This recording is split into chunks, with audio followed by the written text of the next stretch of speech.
entertainment. It will move your mind, body, and soul like no other.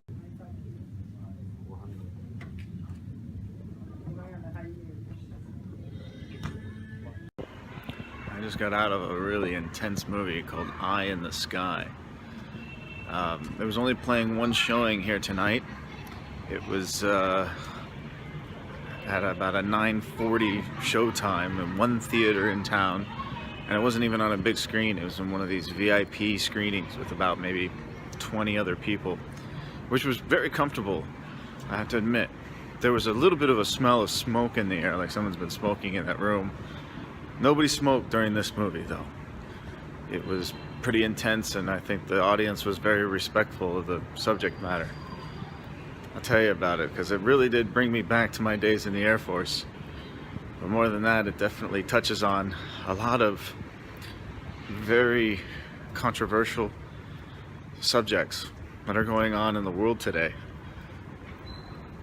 Much of it by Western governments, but governments around the world in partnership.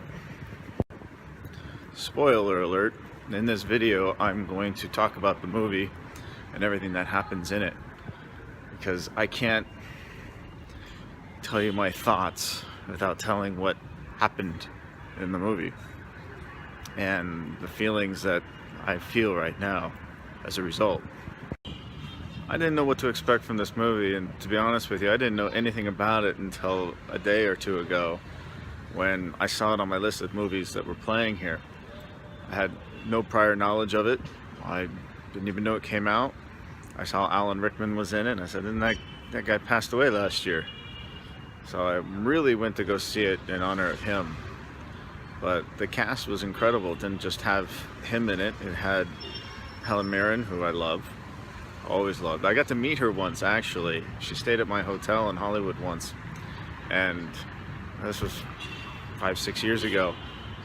She only stayed for a couple days, but she was so beautiful and such a beautiful person in general that she always made a lasting impression on me. I think she does that for everybody, to be honest.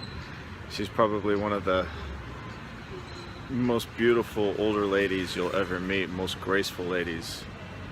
In this movie, though, the character she played was anything but that.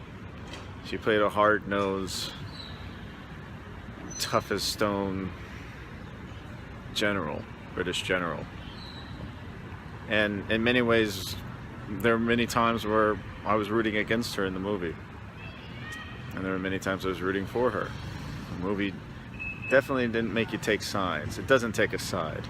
It doesn't take a stance on this, on any of the subject matter. So you find yourself going back and forth between right and wrong and what is the right thing to do from all the characters' perspectives.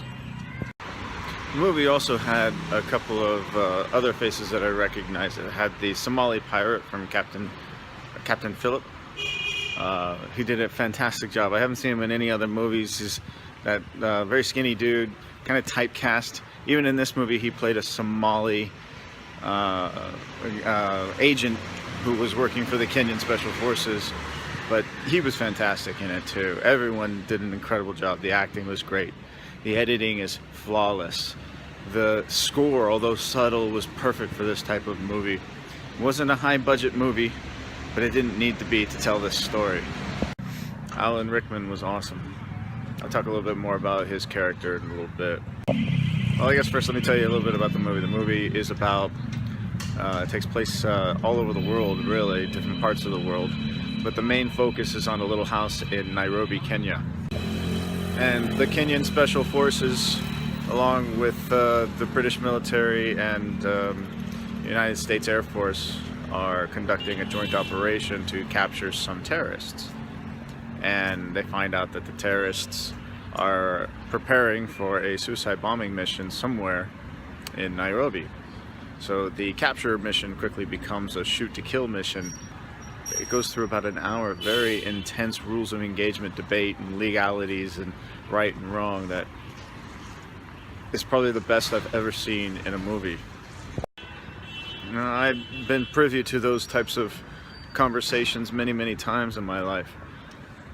Both in the military and, as a civilian. And I gotta say, it hit the nose right on the head. Just what's going through these people's minds. Everyone from the political standpoint, from the military standpoint, from just the civilian standpoint.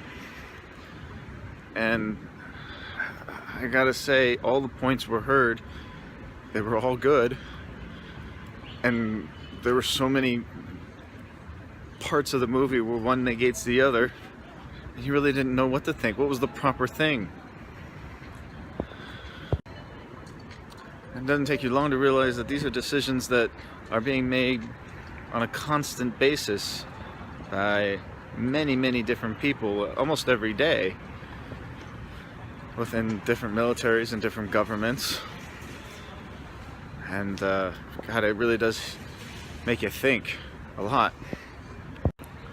Ultimately, the decision is made to fire on this house with 2 British citizens and an American citizen who are getting ready to conduct suicide bombs or suicide bombing missions in Nairobi. Is it right to kill a US citizen? Is it right to kill British citizens without a trial? Is it right to conduct military operations in a friendly country that we're not at war with and kill our own citizens doing it? How do you pre-calculate the collateral damage that will become as a result of putting a Hellfire missile from a drone at 20,000 feet into a neighborhood? What is deemed as acceptable losses, known acceptable losses, versus potential losses of suicide bombs? There's this cute little girl selling bread right next to the house they're gonna fire on.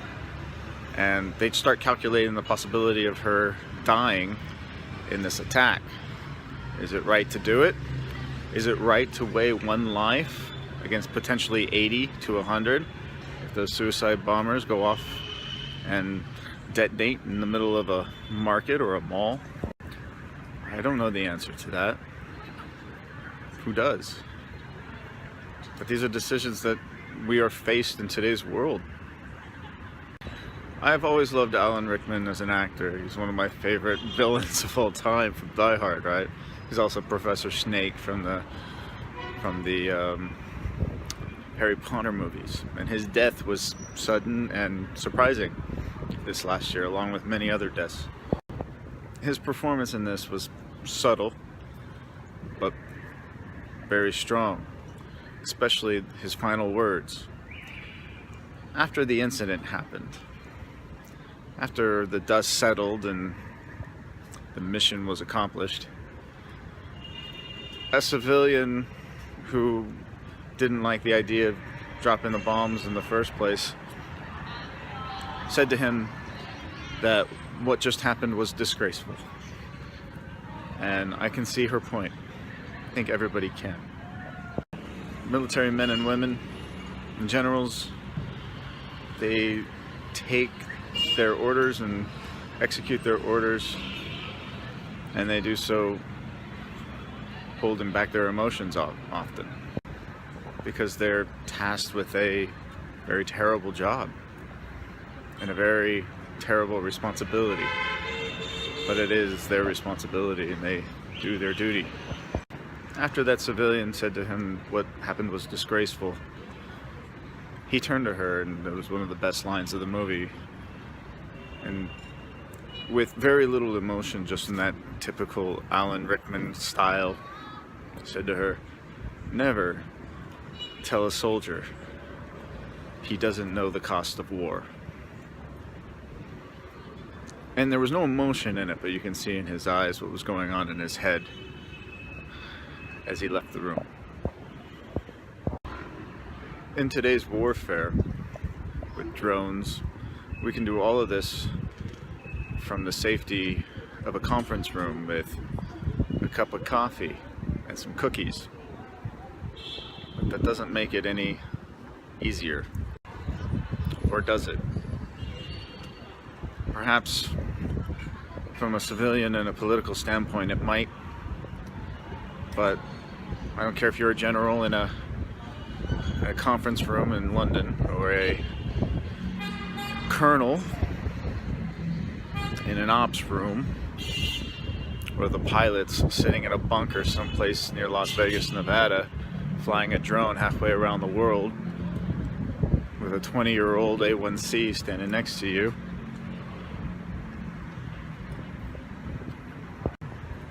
It's just as hard. This movie hit me hard, and it hit the audience hard. As I left the theater, everyone was dead quiet. There are very few movies that do that. I was very impressed that this had an effect on a Chinese audience too, because they're very aware of what's going on in the world as far as drone strikes and the world prosecuting the world on terrorism. They're detached from it in their own ways, but they still, are very knowledgeable of it. In the end, I have to give this movie a very high grade. I will definitely watch it again and again. Knowing the outcome of what happens and everything is one thing. You kind of know what's going to happen.